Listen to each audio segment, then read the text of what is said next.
বাংলাদেশের রাজনৈতিক প্রেক্ষাপটে এখন এক চূড়ান্ত পর্যায়ের নাটকীয়তা বিরাজ করছে, যেখানে গণভোটের ভবিষ্যৎ নিয়ে চলছে শেষ মুহূর্তে টানাপোড়েন। এই রুদ্ধশ্বাস অধ্যায় খুব দ্রুতই তার পরিসমাপ্তির দিকে এগিয়ে যাচ্ছে, এমনটা ইঙ্গিত পাওয়া যাচ্ছে বিভিন্ন মহল থেকে। মাত্র আর কয়েকটা দিন, বৃহস্পতিবারের সূর্যোদয় এবং সূর্যাস্তের মধ্য দিয়ে এই দৃশ্যমান নাটকীয়তা, এই উদ্বেগ, এই অনিশ্চয়তা সবকিছুর অবসান ঘটবে বলেই মনে করা হচ্ছে।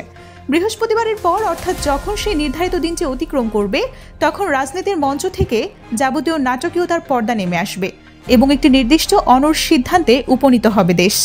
এই চূড়ান্ত মীমাংস, যা এক প্রকার দফা রফা নামেই পরিচিত, বাংলাদেশের ইতিহাসের পাতায় নতুন এক অধ্যায়ের সূচনা করবে। আর এই ঐতিহাসিক অধ্যায়ের প্রধান স্থপতি হিসেবে যার নামটি স্বর্ণাক্ষরে খোদিত হতে চলেছে, তিনি আর কেউ নন, প্রফেসর ডক্টর মোহাম্মদ ইউনূস নিজেই। তার নামেই লেখা হবে এই নতুন ইতিহাস। অথচ পরিস্থিতি এমন হওয়ার কথাই ছিল না।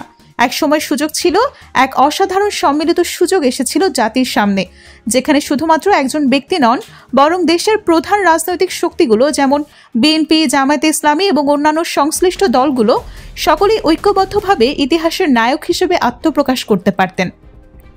একটা সম্মিলিত প্রচেষ্টা, একটি যৌথ নেতৃত্ব, যেখানে প্রত্যেকেই নিজেদের অবদানের জন্য ইতিহাসে স্মরণীয় হয়ে থাকতে পারতেন। তেমনই এক সুবর্ণ সুযোগ হাতের মুঠোয় ধরা দিয়েছিল। সকলের সম্মিলিত প্রচেষ্টায়, সম্মিলিত আকাঙ্ক্ষায় হয়তোবা আমরা সকলেই জাতি হিসেবে ইতিহাসের পাতায় একটি নতুন স্থান করে নিতে পারতাম, নিজেদের নাম চিরস্থায়ীভাবে লিপিবদ্ধ করতে পারতাম।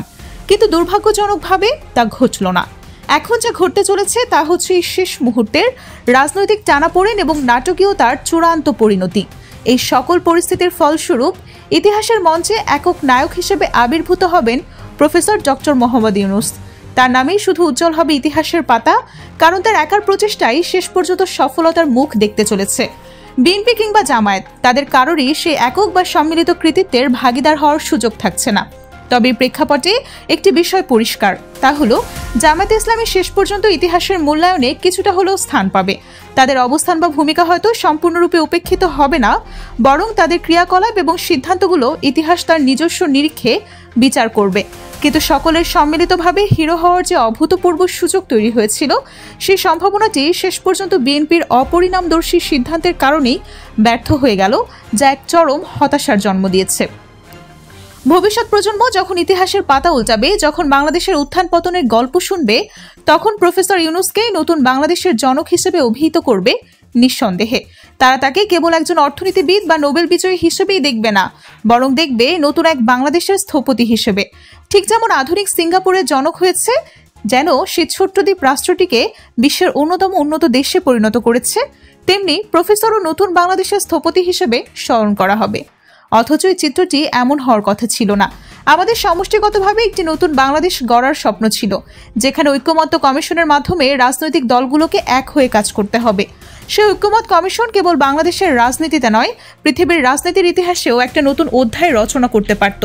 পৃথিবীতে যখন কোনো দেশে গভীর রাজনৈতিক সংকট দেখা দেয়, যেমন ল্যাটিন আমেরিকার দেশগুলোতে প্রায়শই এমনটা ঘটে, এমনকি ইউরোপের পর্তুগালও বর্তমানে নানা জটিলতায় ভুগছে।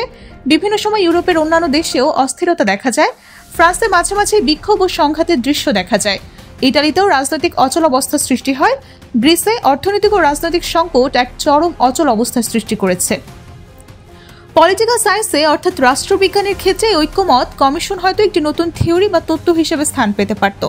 এমনকি সম্ভবত এটি ইতোমধ্যে কিছুটা স্থান করে নিয়েছে বা ভবিষ্যতে আরও বেশি স্বীকৃতি লাভ করবে। কিন্তু দুঃখজনক হলেও সত্যি, বিএনপির একগুঁয়েমির কারণে বিষয়টি সেভাবে ঘটছে না। এখন সবকিছুর কেন্দ্রবিন্দুতে রয়েছেন প্রফেসর ইউনূস। তার একার ডমিনেশন বা প্রভাবই সবকিছুর উপরে ছায়া ফেলছে। আমার দেশের একটি রিপোর্টে গণভোটের প্রশ্নই দৃশ্যমান অগ্রগতি নেই বলে উল্লেখ করা হয়েছে। এই তথাকথিত দৃশ্যমান অগ্রগতিহীনতা আসলে শেষ মুহূর্তের এক চরম নাটকীয়তারই অংশ। আসলে ঐক্যমত কমিশন, যার মাধ্যমে রাজনৈতিক দলগুলোর মধ্যে একমত হওয়ার কথা ছিল, সেটা হতে পারেনি। সুতরাং রাজনৈতিক দলগুলোর ঐক্যমতের ভিত্তিতে একটি নতুন বাংলাদেশ সংস্কারের পর প্রতিষ্ঠিত হয়েছে, এ কথা আর বলা যাচ্ছে না। তাহলে কি হচ্ছে? যা হচ্ছে তা হলো বৃহস্পতিবারের পর প্রফেসর ইউনূস নিজেই একটি চূড়ান্ত সিদ্ধান্ত ঘোষণা করবেন। এই যে গণভোটের প্রশ্নে দৃশ্যমান অগ্রগতির অভাব, এটা কেবল শেষ মুহূর্তের নাটকীয়তারই বহিঃপ্রকাশ। যদিও দৃশ্যত কোনো অগ্রগতি চোখে পড়ছে না, তবে অদৃশ্যভাবে কিন্তু এক বড় ধরনের অগ্রগতি সাধিত হচ্ছে। সেটা ঘটলে সবাই তাকে দৃশ্যমান অগ্রগতিই বলতো, কিন্তু এখন যে অগ্রগতি হচ্ছে তা এক অদৃশ্য অগ্রগতি, যা জনসাধারণের চোখের আড়ালে ঘটে চলেছে। তিনি সরকার এবং দেশের ভবিষ্যৎ নিয়ে একটি সুনির্দিষ্ট পরিকল্পনা চূড়ান্ত করেছেন। আগামী 15 তারিখ বা বৃহস্পতিবারের পর হঠাৎ করেই আপনারা দেখবেন সংবিধান সংস্কারের অধ্যাদেশ জারি করা হবে। সেটাই কি অনেক বড় একটা বিষয় নয়? রাজনৈতিক ক্ষেত্রে যে নতুন অস্থিরতা দেখা যাচ্ছে সেটাও আসলে শেষ মুহূর্তের নাটকীয়তারই অংশ। এই অস্থিরতাও খুব দ্রুত কাটবে, কারণ প্রফেসর ইউনূস নিজেই এই অস্থিরতা দূর করবেন। এদিকে জামায়াতের আলোচনার প্রস্তাবে বিএনপি সাড়া দেয়নি, যার একটি চরম নাটকীয়তা সৃষ্টি করেছে। আসলে আলোচনার প্রস্তাবটি সরাসরি জামায়াতের পক্ষ থেকে আসেনি, বরং ছিল সরকারের একটি উদ্যোগ।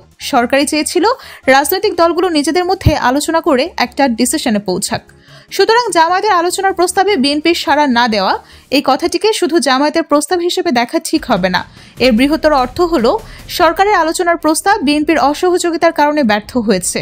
সরকার যে ঐক্যমতের আহ্বান জানিয়েছিল যে আপনারা নিজেদের মধ্যে আলোচনা করে একটি সমাধানে পৌঁছান, তা শেষ পর্যন্ত বিএনপির অনমনীয় অবস্থানের কারণে ফলপ্রসূ হয়নি। সরকারের বেঁধে দেওয়ার সময়সীমা শেষ, কার্যত আর মাত্র কয়েকদিন বাকি। এই স্বল্প সময়ের মধ্যে কি হতে চলেছে তা এখন সকলের কাছেই পরিষ্কার। বাস্তবতা হলো মঙ্গলবারের মধ্যে গণভোটের অধ্যাদেশ জারি হবে না, কিন্তু রাজপথে জামায়াতের চাপ অব্যাহত থাকবে। তারা সমাবেশ করবে, 8 দলীয় জোটও তাদের কর্মসূচি চালিয়ে যাবে। তবে আসল সিদ্ধান্তটি আসবে বৃহস্পতিবার বা তার কাছাকাছি সময়। জামায়াতকে ইতোমধ্যে আশ্বস্ত করা হয়েছে যে তাদের সাথে সরকারের অভ্যন্তরীণ যোগাযোগ রয়েছে এবং তাদের দাবিগুলো বিবেচনা করা হবে। গণভোট এখন বাংলাদেশের রাজনীতির সবচেয়ে আলোচিত এবং বিতর্কিত একটা ইস্যু, যে আলোচনা চলছে প্রতিটা ঘরে ঘরে। বিএনপির মিত্ররা জোর দিয়ে বলছে জাতীয় নির্বাচন এবং গণভোট একই দিনে অনুষ্ঠিত হতে হবে। তাদের মূল দাবি হলো নির্বাচনের আগে গণভোটের আয়োজন যে কোনো অবস্থাকেই আসলে উজ্জীবিত করে। গণভোটের বিরোধিতা করে বিএনপি আসলে নিজেদেরকে একটি অগণতান্ত্রিক শক্তি হিসেবেই জাতির কাছে পরিচিত করছে, কারণ গণভোটকে গণতন্ত্রের পিওরেস্ট ফর্ম অর্থাৎ বিশুদ্ধতার রূপ, বেস্ট ফর্ম সর্বোত্তম রূপ এবং হাইয়েস্ট ফর্ম সর্বোচ্চ রূপ হিসেবে বিবেচনা করা হয়।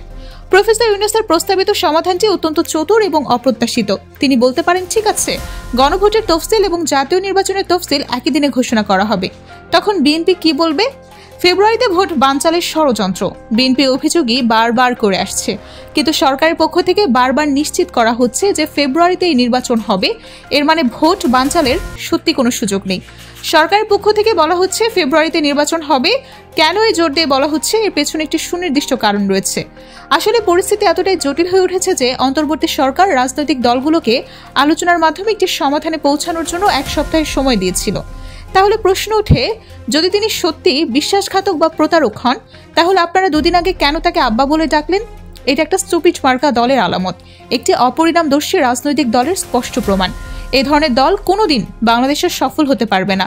বিএনপির সময়সীমা শেষ হয়ে গেছে, তাদের রাজনৈতিক মেয়াদ উত্তীর্ণ হয়েছে। ঠিক যেমন একজন মানুষ যখন অনেক বৃদ্ধ হয়ে যায়, তখন তার জীবনের শেষ প্রান্তে এসে দাঁড়ায়, বয়সের কারণে মারা যাওয়ার আগে, রোগের কারণে নয়। তখন দেখবেন তার চোখে আর তেমন দৃষ্টি থাকে না, হাতের এই অংশ কাজ করে না, সে অংশ কাজ করে না, সবকিছুই অচল। কোন রকম একটু রুহুটা বা প্রাণটুকু ভেতরে টিকে থাকে। বিএনপির অবস্থাও ঠিক তেমনই। তাদের এটা কাজ করে না, ওইটা কাজ করে না, সবই অচল। তাদের রাজনৈতিক কার্যক্ষমতা প্রায় শেষ হয়ে এসেছে, কেবল একটি নামমাত্র অস্তিত্ব টিকে আছে।